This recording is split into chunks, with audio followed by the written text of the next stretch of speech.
Howrah bridge.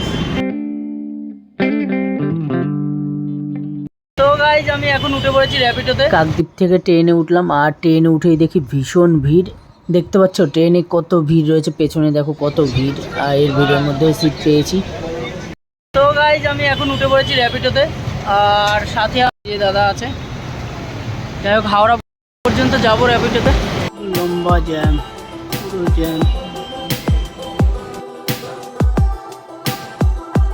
যাচ্ছি, পুরো jam ছিল, জ্যামটা এখন কাটলো হালকা পাতলা, আর এই দাদার জন্যই কাটলো।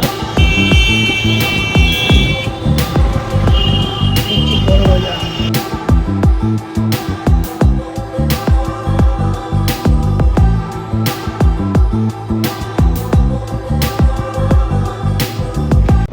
সামনে হাওড়া ব্রিজ।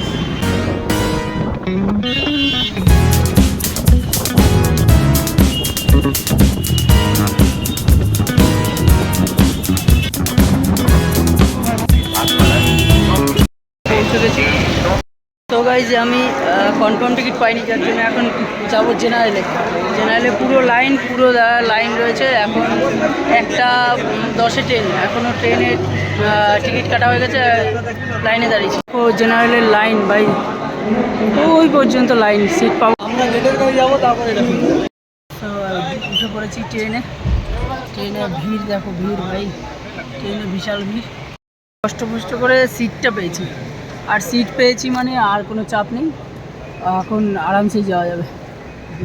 বর্ধমান ঢুকে গেছি, বর্ধমান। টাইম মতোই গাড়িটা ছেড়েছে, পুরো টাইম মতো গাড়ি ছিল। বর্ধমান ঢুকে ভীষণ ভিড় ভাই, আর গরমটা লাগছে। বর্ধমান দাঁড়িয়ে কিছুক্ষণ পরে বর্ধমান ছেড়ে আমরা দুর্গাপুরে ঢুকে পড়লাম। টেরই পেলাম না যে দুর্গাপুর ঢুকে পড়েছি। তা আস্তে আস্তে দুর্গাপুর ঢুকে পড়লো। দুর্গাপুর ঢুকেই আমাদের আর 2-5 মিনিট মনে হয় দাঁড়িয়েছিল, অতটা খেয়াল নেই। তো এখন আছি কোথায় জানো?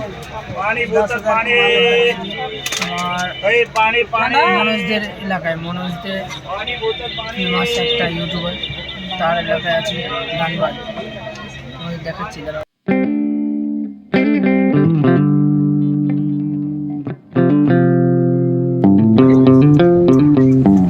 এখন বাজে ভোর 4:22, আর ঢুকছে রেনুকোট। আমি এখনই নেমে পড়বো। এখন নেমে এখান থেকে বাস ধরে আবার যেতে হবে। বাসে উঠেও তোমাদের দেখাচ্ছি। বাসে উঠে বললাম, বাসে উঠেও সিট পেয়ে গেছে। আজকে কপালটা মনে হয় আমার খুবই ভালো, তো সব জায়গায় সিট পেয়ে যাচ্ছি। So good morning guys. আমি এসে আর ভিডিও বানাতে পারিনি, দেখো পাশে আছে।